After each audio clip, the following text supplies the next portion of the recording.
Hello, so today's column is about primers, and you wouldn't have found me doing this column or this video until this year, because primers have been around probably 5 or 6 years, and when they were launched, people were mad for them. When I say people, beauty professionals were mad for them. So all the beauty editors were constantly raving about them. They were in magazines all the time, and makeup artists loved them. But I think most women didn't really know what they were for, where they slotted in, and what benefits they gave you. And alongside that, I actually believe they weren't very good. I tried loads when they came out, and they were so drying, and they just left a really horrible texture on my skin, and they tended to rub away as well, which is one of my worst things. When you put a skincare product on and then put your makeup on over the top, and it just kind of goes into little balls like Copydex glue or something. I hate it. And lots of them did that. So I was really put off them for a long time, and I also kind of believe that there is such a thing as a step too many. I already cleanse and use serum and use moisturizer and sometimes sunblock as well, so it just seemed really extreme to me. However, I have come back to them this year, and they have come on so much. They're a completely different product to what they were before. Basically, what a primer does is it keeps your makeup in place all day. So it makes your makeup last longer and look fresher for longer. So that's the one thing it does. The other thing it does is it creates a smooth surface on your skin. So ostensibly your skin looks like it's better for real, when in fact you've just got this layer of primer that's sort of smoothing things out. It's a little bit like a polyfiller, a little bit. It sort of evens the texture and the colour before you put your makeup on, so you look as though you're putting makeup on more flawless skin than your skin naturally is. So it does those two things, and it goes on after your moisturiser and before your foundation. So you would do cleanser, serum, moisturiser, primer, foundation. You can also put primer on underneath tinted moisturiser, that's fine too. Although I don't do this, and the reason I don't put it under tinted moisturiser is I wear tinted moisturiser every day, and I just wear foundation when I'm going out at night. And for me, I just feel life's too short for primer every day. I can't be bothered to add another step into my skincare routine. However, if I'm going out at night and I need my makeup to last all day and it still needs to look fresh at going out time, or if I have sort of really important meetings where I really need to look my best, then I really swear by primer now. There are some really amazing ones out there. So I'm just going to show you a few and then show you how you put it on.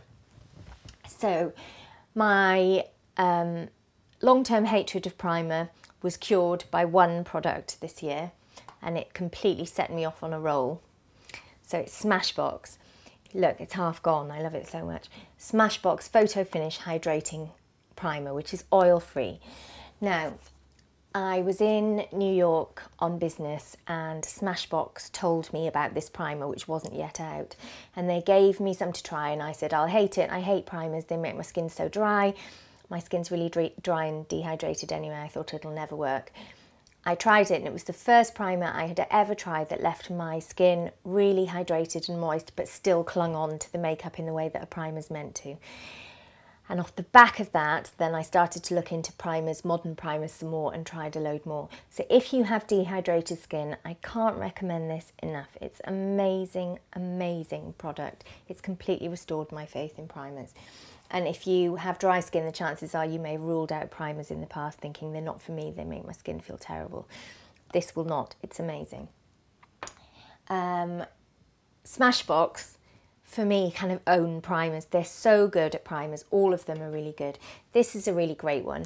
Photo Finish Luminizing, which I also put in the column. It has a sort of slightly bronzy tint to it, but because it goes under your foundation, that tint acts as sort of, it peeps through the foundation more than colours your skin. It just sort of gives an iridescence and a glow to your skin. And I found this was lovely, really nice on older skins.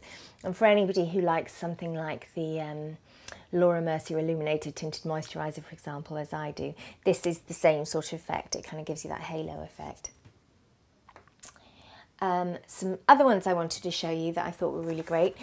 Nip and Fab Sheer Makeup Fix. This is a primer and a BB cream, which you've probably read me talking about before.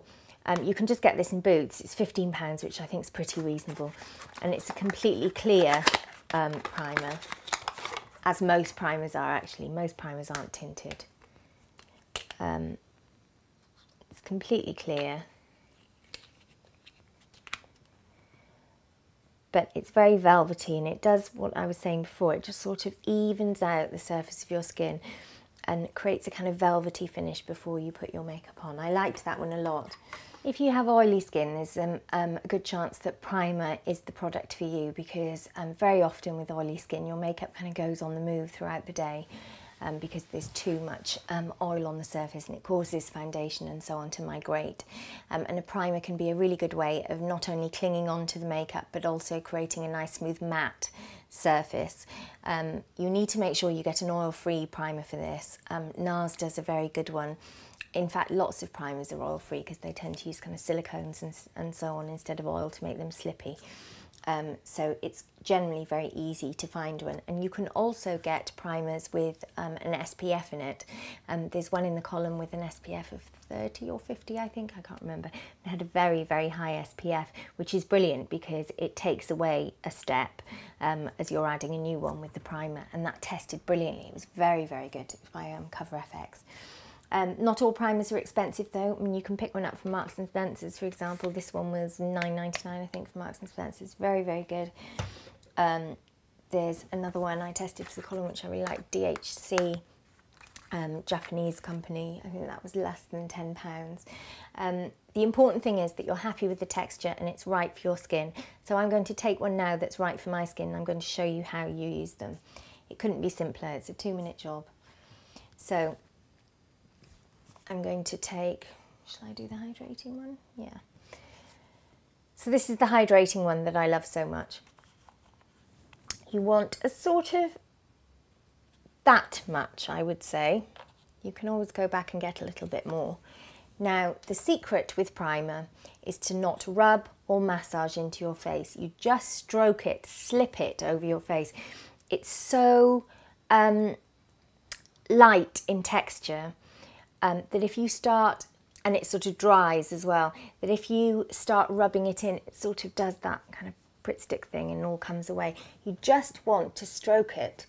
So after your moisturizer, before your makeup, you just take your middle finger and you just stroke it over your face, literally like that. Don't start getting involved with rubbing it in. It's not a moisturiser, it's not a skincare product primer, it's not. Although it's there to improve the texture of your skin, it's not really a skincare product. It has no lasting effects on your skin. It's really more of a cosmetic. And you just stroke it all over your face. No rubbing. And you can do your eyes too, although you can also use an eye primer if you really have problems with eyeliner staying where it's supposed to stay. And you can even go over your lips as well. Couldn't be simpler. You really don't want to mess with it too much. You really don't want to, it's what the beauty industry calls playing. You don't want too much playtime because it dries quite quickly and you want it to dry quickly and you don't want to make it bobbly. Leave it for, I don't know, maybe 20 seconds and it dries, as I say, very, very rapidly. And you'll know, you can kind of feel it as it's dried. Then it couldn't be simpler. You get your foundation. In my case, Suku, that's just the one I use, but whatever your favourite foundation is, it's fine. Primer works, incidentally, primer works underneath any consistency of foundation. Liquid, cream, stick, powder, anything. And then your foundation just goes over the top and it goes on smoothly. And what it's done there is it's just created a moist base, but not greasy. It's clinging onto the foundation and the foundation will stay there for as long as I want it there. So when you're happy with your foundation over your primer, you then add your concealer as normal. You will just find, I think anyway, you'll find that your foundation just slips onto your face better. There's less rubbing, there's less it's sinking into cracks because it's going over this very smooth base that the primer has created for you. Pop your concealer on, bit of powder, Bob's your uncle. So that's primers. Don't fear them, they've come on an awfully long way. Just bear in mind that you need to find the right one for your skin. I have chosen 6 for the column, and I deliberately chose them to suit all different skin types. There should be one for you there. And the application, as you just saw, couldn't be simpler, and I'm convinced that you will see results from them. And don't feel like you have to use them every day. I don't. Life's too short. I'd love to, ideally, but you know, who's got the time? But I do think if you have a special occasion like a wedding or a party, or you've got an endless day of meetings and you've still got to look great at 8 o'clock at night, then a primer is an absolute lifesaver in this context. Really, really great. So do give them a try in those instances. Thanks very much for watching, and I will answer your questions, hopefully, in the comments section. Thanks.